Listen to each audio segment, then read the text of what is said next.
This week on Myths and Legends, we're diving back into the legend of the Monkey King.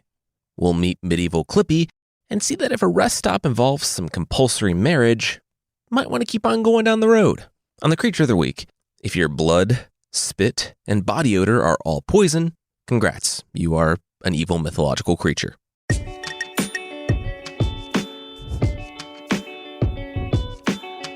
This is Myths and Legends, episode 229. Forbidden Fruit.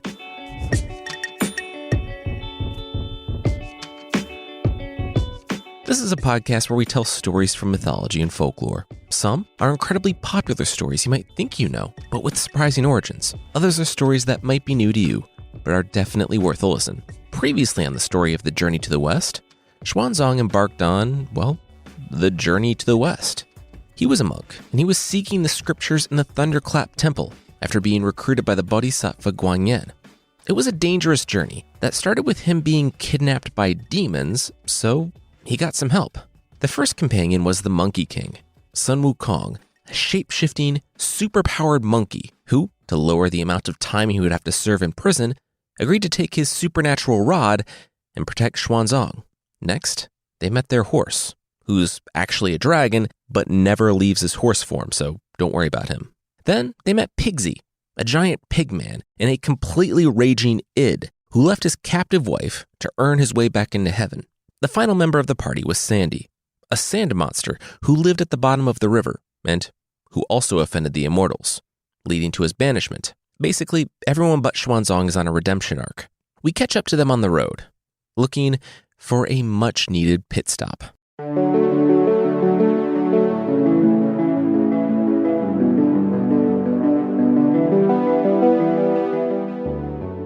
It had been 2 months since they had crossed the impossibly wide river, and Sandy shaved his head, taking the vows of a Buddhist monk and completing their team. And they had been working at it. You see, monkey, as we know, can gain sustenance from the air. That's how you survive for 500 years after a god throws a mountain on you. Xuanzang was a monk and of a singular mind. Also, he got to ride the horse, so he was doing fine. The other three, though, they were ready for a break. It had been constant mountains, walking, and lumpy campsites. They wanted a bed to sleep in, even just for a night. Pigsy was the most vocal. He was used to the pleasures of life, and this trip was not that. Sandy, who had just spent the last few hundred years chilling at the bottom of a river, was pretty out of shape too, though he was sand, so it was pretty easy to get back into shape. Up ahead, Xuanzang on the dragon horse stood on the edge of a cliff, inspecting the valley below, in which a vast forest spanned the gap. A vast forest and a mansion that poked out above the trees. As Sun Wukong, the Monkey King, walked up alongside the horse and his master, he cautioned against this place. They hadn't seen a soul in 2 months, and he had been safe.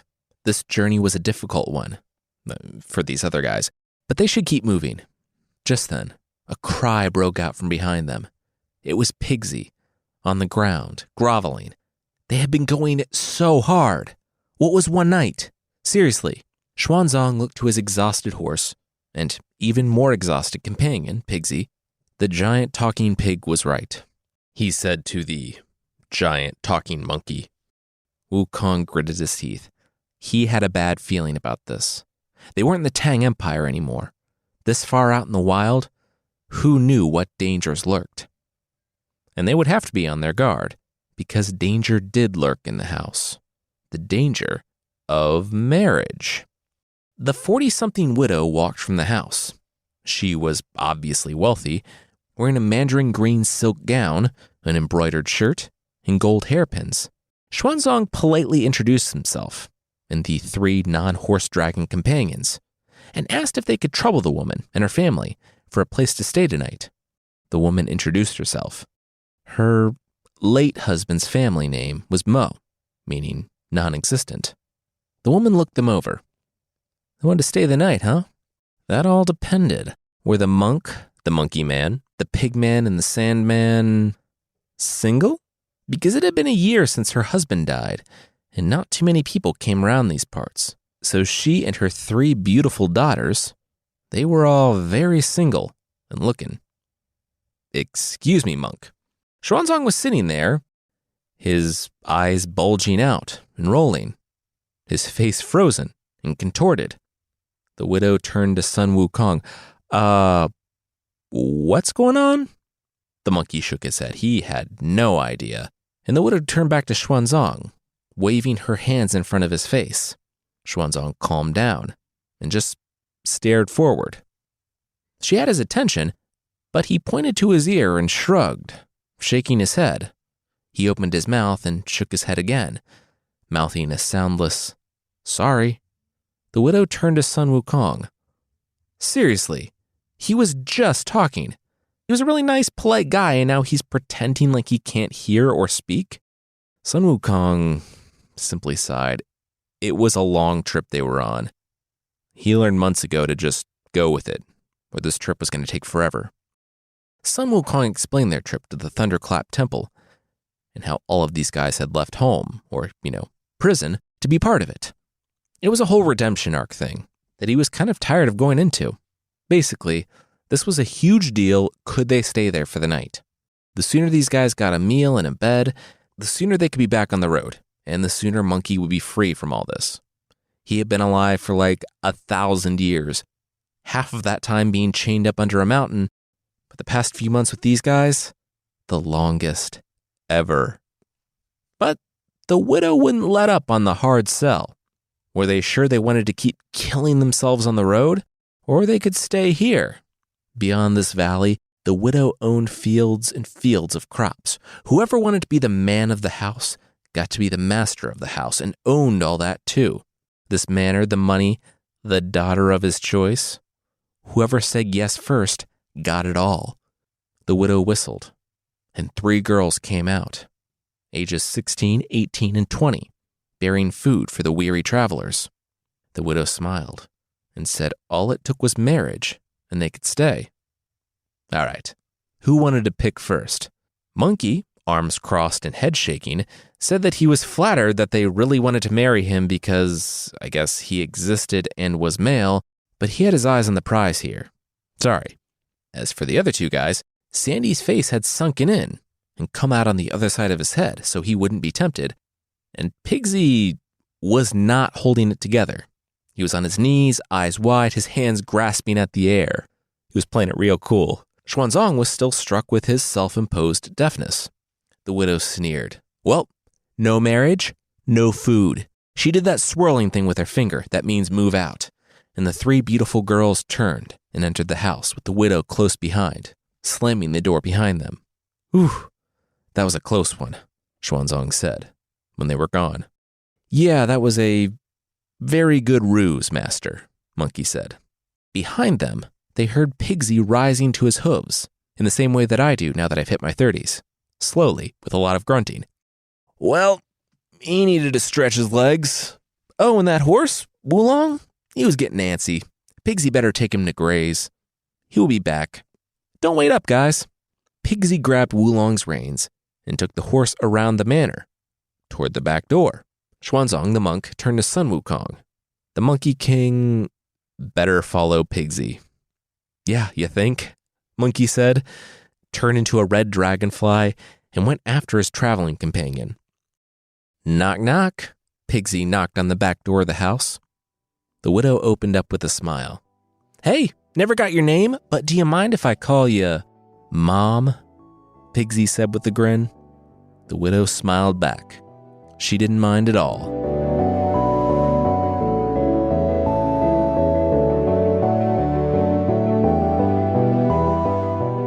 It turned out that the widow's late husband's family had been super rich, but they died tragically when the couple was young. Her husband died a year ago, so they just had all this time, money, and land, and no one to share it with.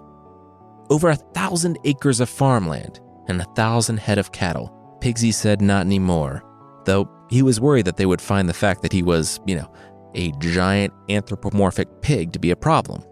The girls emerged from the back room and smiled at Pigsy. The widow grinned as well. After their father died, they barely even remember what a man looks like. Pigsy's looks wouldn't be a problem, though if he was serious, he should discuss it with his master in return. Pigsy said, yeah, absolutely. It'll be fine. This was all fine. If there was one thing he knew about a redemption arc, it was that you could pause it indefinitely to go back to doing the thing that you were doing before it without consequence. He would just go have a calm, honest conversation with his master. He'd be right back, he said, booping all 3 daughters on the nose as he left. Wow, that horse sure was hungry for some grass, Pigsy said, upon his return to the guys camping out in front of the manor. They hadn't been told they could, but they also hadn't been told they couldn't, so here they were. We're in the forest. There's no grass here, Sandy noted before picking up a stick to poke at the fire. Pigsy laughed. Yeah, that's why it took him so long to find the grass. Duh. Just then, Sun Wukong, the Monkey King, buzzed in the form of a red dragonfly and took his monkey form. Where were you? Pigsy demanded. Where were you? Monkey asked before taking a seat at the fire. At that moment, they heard a noise at the house. The lady of the house and her 3 daughters emerged. Xuanzang took his cue to start fake twitching and feigning deafness. Sandy's front sunk in and emerged on the other side, him saying he was going to go take a walk. Only Sun Wukong and Pigsy remained conversant. The widow wanted to know if they decided which of these monks would be marrying one of her daughters. It'll be Pigsy, Sun Wukong said. Pigsy was indignant. What did Sun Wukong mean by that? The Monkey King said that Pigsy already made the deal at the back door. He was already calling the widow mom. He obviously wanted to stay, and if he got married, then they could all have food and wine. No one was making Pigsy do this, but it worked out for everyone. Pigsy paused. Twist his arm. He really was doing all of them a favor. The widow nodded. Excellent. It was decided. She pointed to Pigsy. Come inside, dear. Pigsy looked to Sun Wukong. Mother-in-laws, am I right? Monkey rolled his eyes. We're not doing that. Just go get ready for your wedding. Pigsy perked up. Coming, Mom! Pigsy followed his soon-to-be mother-in-law through the labyrinthine mansion until arriving at a table set with food, where gold and silver candlesticks glowed to illuminate the room. Pigsy paused. So one question. Who would he be marrying? The mother stroked her chin. That was a tricky question. She was going to give Pigsy to the eldest daughter, but worried that would offend the second. She thought about the second, but then that would offend the youngest, and the youngest couldn't marry Pigsy while the oldest remained single, which led them right back to where they were. Pigsy shrugged. Well, there's an easy solution here. He would marry all of them. There would be family harmony. Who doesn't have 3 or 4 concubines these days? I'm already technically married, Pigsy said. What? The widow asked. Nothing. And let me just tell you that they would all be very satisfied with the marriage. Notice the eyebrow waggle followed by a wink. Pigsy said to the clearly uncomfortable mother, who just stood there grimacing. Pigsy wasn't sure she was following. No, I got it, the mother said, pulling out a blindfold. She had another idea. She called the girls out of the back room and told Pigsy to put on the blindfold.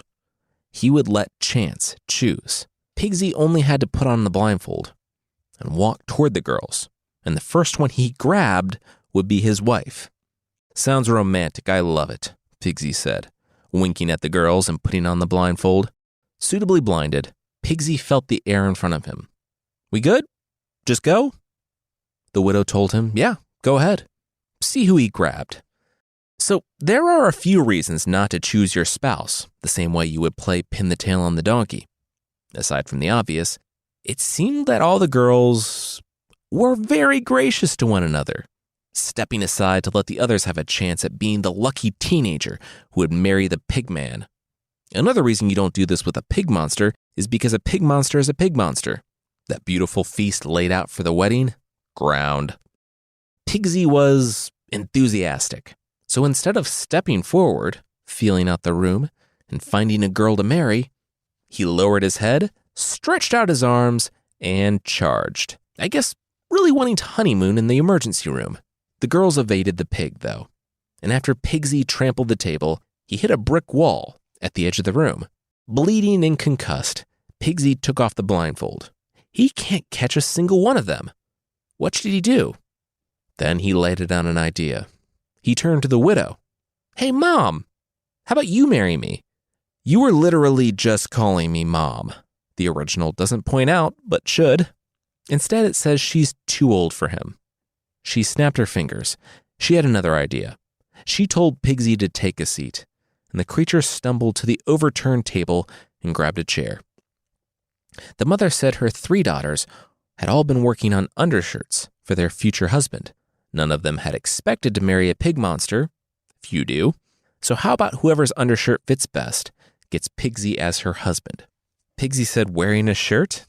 He could do that. Didn't like to, but it was better than running headlong into a wall. Yeah, no one said you had to do that either, the mother said, as she replaced the shirt on Pigsy. It was like Pigsy was poured into it. He shimmied a bit. Yeah, it's a little tight. Better try the next one. But the mother and daughters weren't moving to help him out with the shirt. He looked down, and the tight undershirt was ropes. His arms were restrained, and they were tightening around his flesh. Outside, the afternoon was suddenly morning, and Sun Wukong blinked awake by the smoldering fire, seeing Xuanzang and Sandy sleeping nearby. Then his eyes snapped open. Time jump! There was a time jump. Sandy, get up! Monkey flipped onto one side of Xuanzang, while Sandy dropped into a pile and reformed on the other side of their master. They took defensive positions, while Xuanzang yawned. Yes, it was a time jump. It was called sleeping. You don't experience it, but time moves on anyway. Do you remember falling asleep? Sun Wukong asked. Do you remember anything since yesterday afternoon? Xuanzang sat up. Wait, no, he didn't. Oh my gosh, it was a time jump. Monkey's rod extended. Yeah, there was some pretty powerful magic here, if it could catch them unaware. Also, the mansion? It's gone, Xuanzang noted. It was. Where the massive mansion had stood, there were now only towering trees. Then they heard the screaming. Monkey looked to Sandy and Xuanzang, and after a little time remembering their little death circle rehearsals to keep Xuanzang safe, they arrived at Pigsy, tied to a tree. Hey guys, Pigsy said, his pig cheeks streaked with tears. Turns out those women were evil. They were bodhisattvas, Sandy interrupted, plucking a note from the tree. Messengers from the heavens, sent by the bodhisattva Guanyin to test the scripture pilgrim and his monks. Sun Wukong moved to leave, but Xuanzang stopped him. What was he doing? Sun Wukong said he was leaving Pigsy where he deserved to be left. He was going to leave us to marry a stranger and live here in wealth and comfort while we trudged tens of thousands of miles across the world to complete our quest. He made a mistake, Xuanzang said, and he learned from it. How can you ever expect someone to grow if you cut them off before they learn from the errors they've made? What if the heavens had done that with you? Do you think beings can change? That they can grow? Monkey nodded. He hoped so. He prayed so. Then let him grow, Xuanzang replied.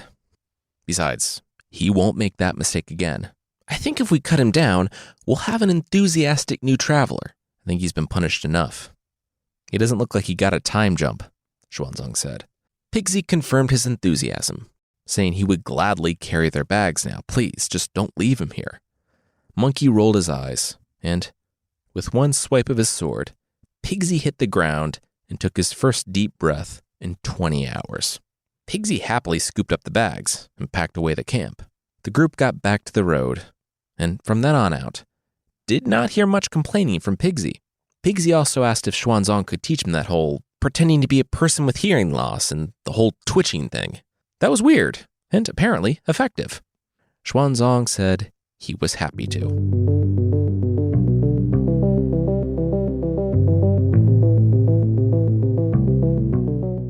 After the break, Xuanzang will announce that that's it. It's over. Their journey to the west is complete. But that will be right after this.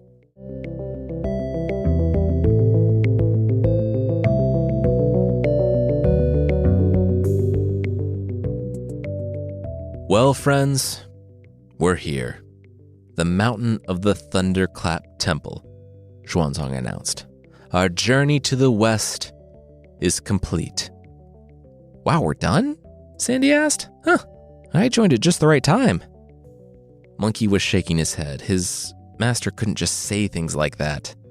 We're nowhere close to done, guys. Xuanzang pointed to the beautiful mountain ahead of them, replete with a shining, stunning mountain temple. There were lions, dragons, phoenixes, just like prancing around, dancing places. If this wasn't the Thunderclap Temple, then where were they? Long Life Mountain, Monkey said. By the way, he was kind of like Xuanzang's guide here. They were nowhere close to the Thunderclap Temple. In total, from the Tang Empire, they were on a 180,000-mile journey. They had gone less than a tenth of that. Well, this seems as good a place as any to stop for a bit, Xuanzang said. And though Monkey was annoyed by the time it would take to climb an unnecessary mountain instead of just taking the path around it, he, too, wanted to see what beauties were in store in this wonderful, magical place. You want me to eat a baby? Xuanzang said to the two Taoist monks inside the temple. He wasn't wrong. It was a beautiful, mystical place, but they were also presenting him with a squirming 3-day-old baby to just, take a bite out of. It was a rare instance where he was alone with the two monks of the temple, named Clear Breeze and Bright Moon. You see, they had been waiting for Xuanzang, the scripture pilgrim, to aid him on his journey, but they had also been warned about his companions, that they could get a bit rowdy, like burning down monasteries rowdy and chasing women through mansions blindfolded rowdy, and peeing on the hands of the Buddha rowdy. At the mention of the last one, Monkey left incensed.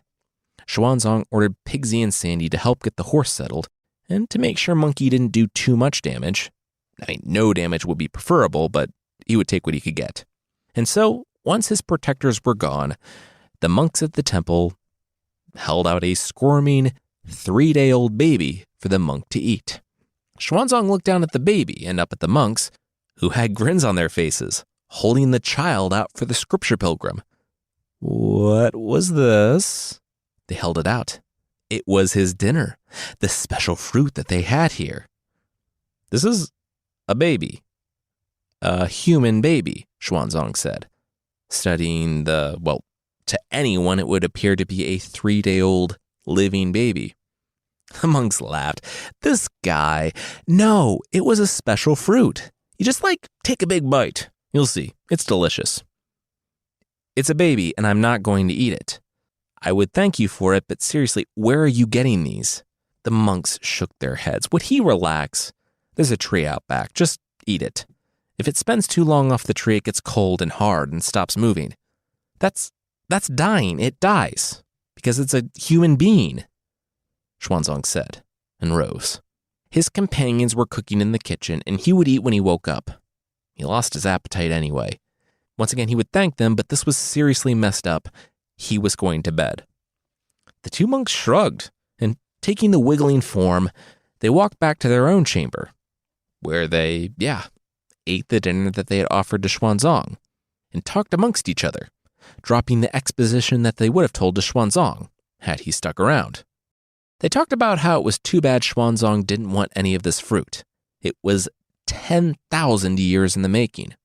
Basically, it grew from a tree that had stuck around from before the heavens and the earth separated, and it took 3,000 years for the tree to bloom, 3,000 years for it to bear fruit, and 3,000 for the fruit to ripen. The fruit was actually fruit and not baby, though pretty much anyone could be forgiven for confusing the two, because the fruit was in the form of a moving infant with eyes, ears, limbs, and senses. And if you're wondering kind of what's the difference between this and a baby, if it was aware of the world around it and reacts to stimuli, well, it's best not to think about it.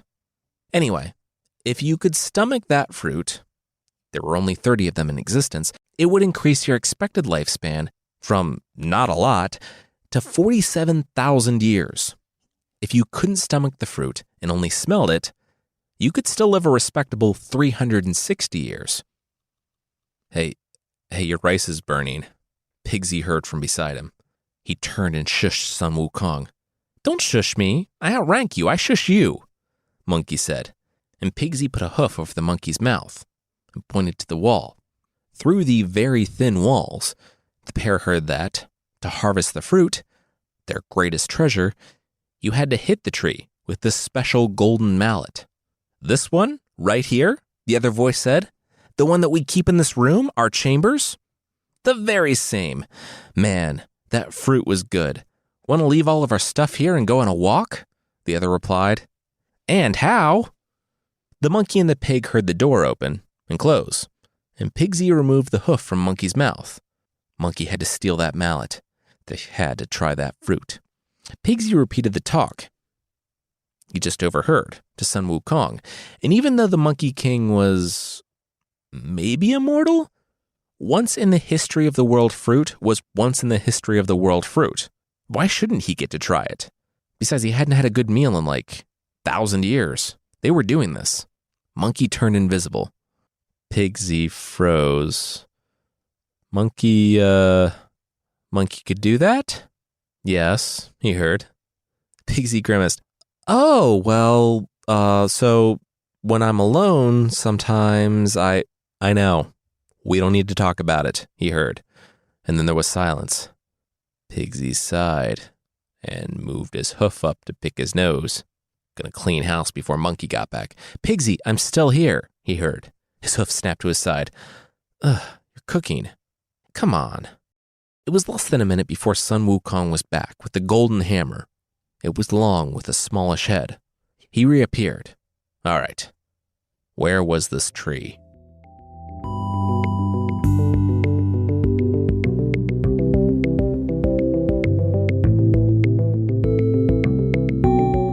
We'll see the three companions' misadventures with the fruit that looks way too much like babies, but that will be right after this.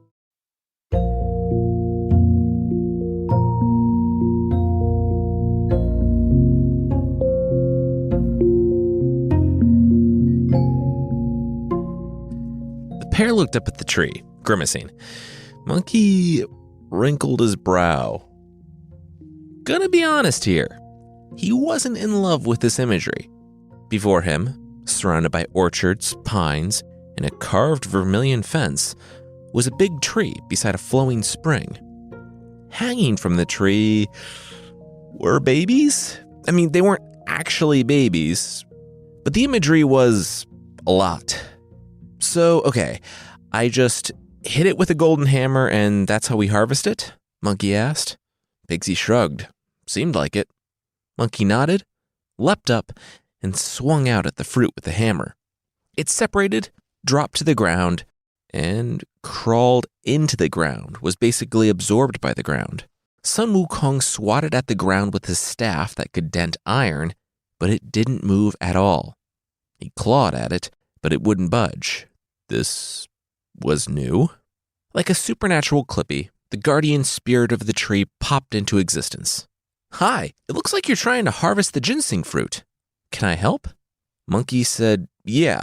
The baby crawled under the ground. The baby he wanted to eat. The fruit was absorbed by the elements, the spirit corrected. Monkey shrugged, potato. The spirit continued, saying the fruit, whenever it touched the elements, disappeared. If it touched a creature's hands, it would disappear, and only gold and silk could touch it. The golden hammer and the silken cushion of the Taoist lads, as the story begins to call them. Monkey looked at his silk shirt. Oh, okay, he leapt up, hit a fruit, and caught it in his shirt. It stayed, wiggling like a 3-day-old baby. Wow, yeah. Thanks, spirit. After they harvested the fruit, the three stole off to the kitchen to eat it. Monkey and Sandy nibbled theirs, making it last, which is really kind of grosser and messed up because it's moving and in the form of a human baby. Pigsy, being a pig, gulped his down pretty instantly. I get Pigsy's feeling. You ate it too fast. Everyone else is sitting around enjoying theirs. You get a little envious of their self-control as they nibble that baby apart. Pigsy looked longingly, asking for a bite. Monkey wrinkled his brow. Seriously, he had the exact same amount as both of them. No, he couldn't have a bite. Also, they should get back to work. Master was still waiting on that rice. Back in the kitchen, Pigsy was annoyed and muttering about how he barely got to enjoy his stolen ginseng fruit that they stole. Okay, so the thing with the walls, the thin walls, they work both ways. Remember that the kitchen was on the other side of the wall of the bedroom of the Taoist lads. Well, they just sat there, listening to Pigsy talk about the stolen fruit. That, combined with the fact that Monkey hadn't bothered to put the mallet back where it was, instead he just tossed it in and left the door open, led the lads to believe that they had been robbed. This was confirmed when they went to the tree and counted the fruits. 4 were missing. They immediately spoke to Pigsy's manager, Xuanzang, who called the 3 disciples in. Pigsy denied it. Sandy stayed silent, and Monkey said, yeah, they took them. What were the lads going to do? The lads were livid. They started screaming at Monkey. Who did he think he was? Did he think he was worthy of one of those fruits? Sun Wukong, the Monkey King, the self-proclaimed great sage equal to heaven, just stood there, nodding, contrite, murmuring earnestly that he was so sorry. They were right. He was the worst. He didn't deserve the fruit. Did they want him as a literal doormat too? Because he would do that for them. Or that's what everyone saw. As soon as the lads started chewing him out, Monkey took a pinch of fur from his side.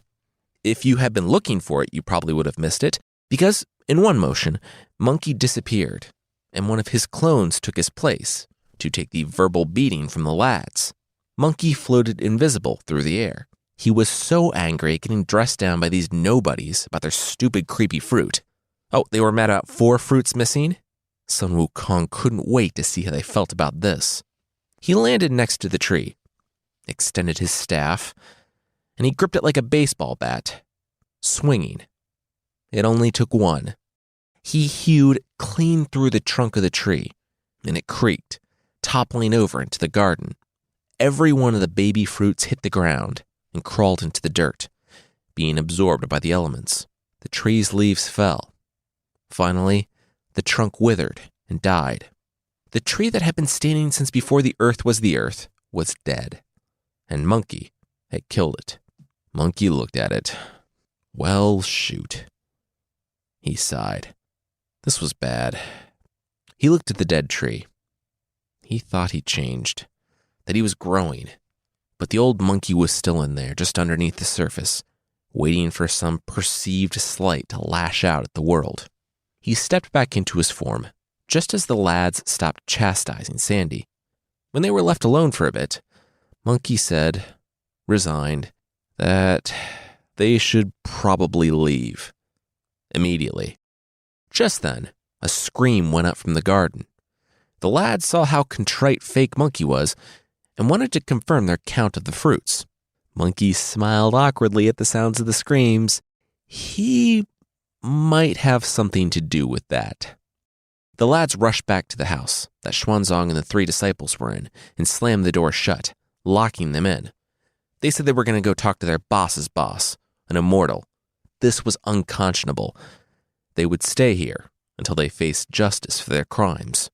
Monkey waited for the sounds of their footsteps to recede, as I guess they made a very, very long-distance call to where their boss was lecturing in heaven. He pulled the staff from behind his ear. Oh no! A single locked door? Whatever will he do? Remember that Monkey can change the length, diameter, density, and weight of his staff. So he just made a battering ram bigger than the door and shot it off. The door, and most of the wall surrounding it, flew into the sunset. They rode through the night, and truly thought they got away. They thought that until the sunrise behind them was immediately blocked by the massive form of the immortal that looked after the tree on Long Life Mountain. They will capture us.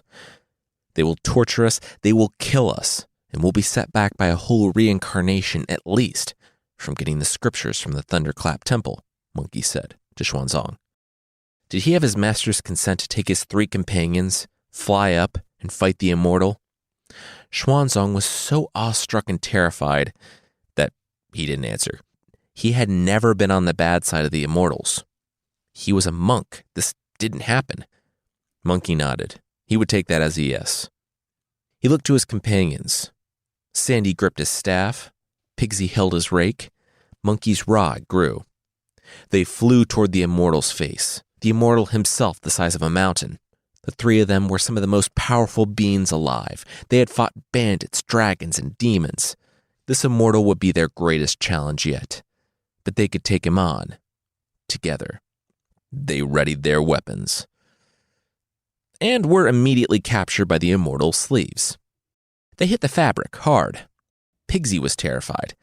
Sandy squinted, aiming his staff for the cloth, but finding it to be as strong as steel. Yeah, the Immortal just swung his arm and captured them in his sleeve and held them there. Monkey prayed that Xuanzang, their charge, had gotten far from here on the dragon horse. Of course, when Xuanzang and the dragon horse thudded down seconds later, he supposed that he should be happy that they were all together.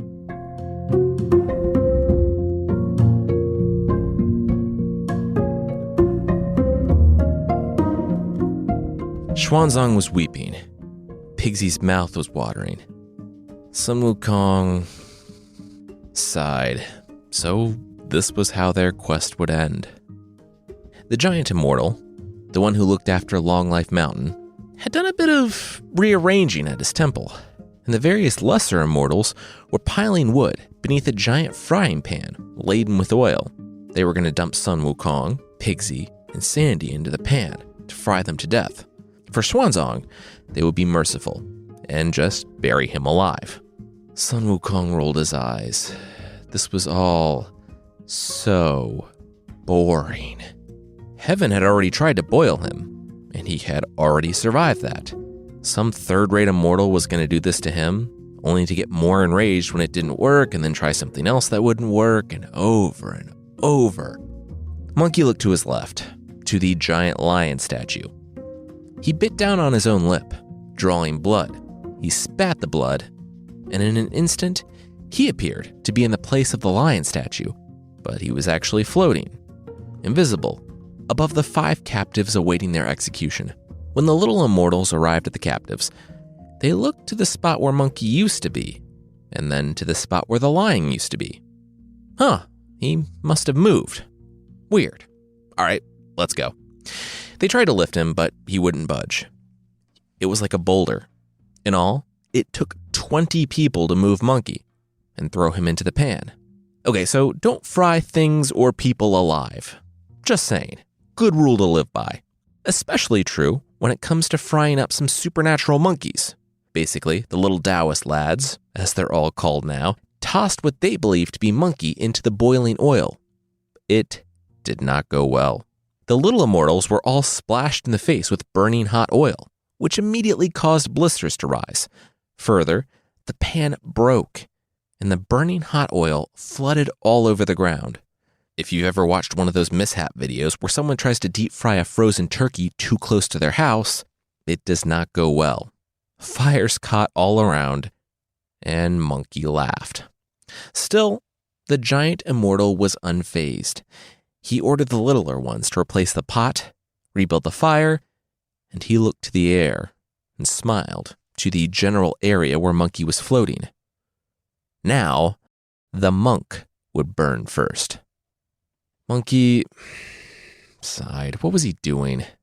Destroying trees as old as the earth itself, stealing and letting others take the blame, burning little Immortals who were only doing their job, even though their job included them trying to cook him alive and Monkey finding them having to take their own medicine to be hilarious and appropriate. That was all old Monkey. Monkey wasn't changing. Now what was he going to do? Let them burn his master alive and escape? Being constantly on the run from the heavens again? No. This was his chance to make things right. He reappeared and floated down. He tossed down his staff, making it so heavy that no one could lift it, Marvel Thor's hammer style, and said here he was. If they wanted to torture someone, they should torture him, not his master. But he wanted to make this right too. How could they work something out?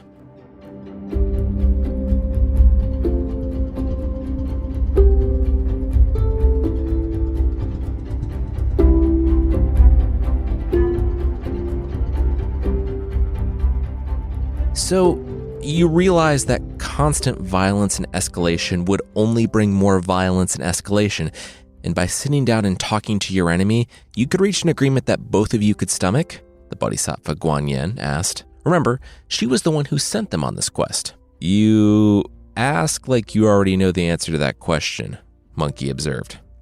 The Bodhisattva smiled. That was the first lesson of the day. Monkey apologized for coming to her again for help. This was kind of becoming a worn-out trope in this quest. She looked down at the Monkey King. Did she ever get mad at him for asking her for help? Monkey shook his head.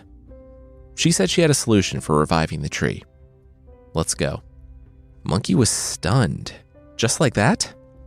Just like that, the Bodhisattva said. Wow, I should have asked for help sooner. Could have saved everyone a lot of pain and trouble, Monkey said to himself. And that's your second lesson, Guanyin said. Let's go. They made it back to the monastery, and the other immortals welcomed Guanyin. She could see that it was a tense situation, so she went right to planting. With her magic, she brought the tree right side up, put the trunk back together, and the roots snaked into the ground. She sped up time for the tree, and it went through 10,000 years of growth in a matter of minutes. And once again, the baby fruit was dangling uncomfortably from the tree. Guanyin took the fruit, and so did the immortals. And finally, Xuanzang, who held his nose and accepted the gift of 47,000 years of life, even if it meant he had to eat a fruit that was really too much like a human baby. I mean, one of the monks at the place mentions that it even tastes like a baby. How does he know that? Regardless, Xuanzang became close friends with the immortal, and over the course of their 6-day party stay, they became blood brothers. The whole Scripture Pilgrim team left the monastery refreshed and rejuvenated. It only took a massive amount of destruction and some light torture to get them there. As the pair approached the mountains of the west, they felt a sense of renewed purpose, their resolve stronger than ever. Monkey had atoned for his mistakes and proven his loyalty by offering up his life for his masters. Things would be different now. For like 4 days. And this time it wouldn't be Monkey's fault, because Xuanzang would banish Monkey from the group. Because Monkey called him stupid and lazy when they were all hangry in the mountains. But that will have to be the next time we talk about the Monkey King. Next week, we're back in the stories of the Grimm brothers, where we'll learn a way that your child can be the prophetic child of destiny and marry a princess. If you'd like to support the show, we still have a membership thing on the site.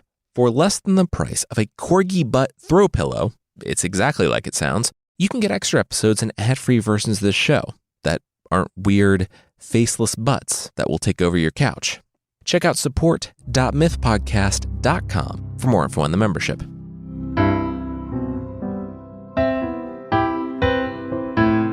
The creature this time is the Wilser dragon from Swiss folklore. The Wilser dragon lived on Mount Pilatus in Switzerland, though lived on is kind of not telling the whole story because it terrorized the mountain and everyone around it for over 20 years. It was a dragonette, which meant that it was only about the size of a human, which, yeah, for dragons is a little unimpressive, but for pretty much any other predator on the planet, pretty intimidating. In addition to its sinewy frame, sharp teeth, and claws, the dragonette was packed with poison, like way too much poison.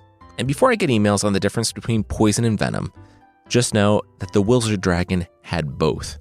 Also, its spit was poison, and blood. Way too much poison. So, what do you do to stop something the size and ferocity of a Bengal tiger who can kill you with a scratch? Well, you hire a criminal. Winkelreich was a man who had been outcast for manslaughter because he slaughtered a man. I guess he killed someone in a duel, maybe. Now, that seemed like a good idea when you had heroes coming to your village every 2 weeks offering to kill the dragon for glory or whatever. But when those dried up, because they were all dead, well, suddenly, Winkelreich wasn't looking too bad. They sent an envoy to find him in his cave, telling him that they would commute his sentence if he killed the dragonette. Winkelreich was as confident as he was skilled and took the job. A suicide squad of one, he found the Wilser dragon and killed it pretty much instantly. The thing charged him, and he sliced off its head. Done and done. He was not only free to return to his home, but he was a hero too. He raised his sword in victory and then he felt it trickling down his hand. The Wilser dragon's blood. The Wilser dragon's poison blood. Winkelreich dropped dead instantly. His sentence was cut short, but tragically, due to his own death.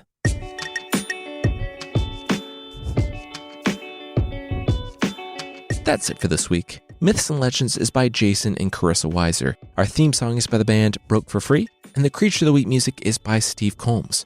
There are links to even more music in the show notes. Thank you so much for listening, and we'll see you next time.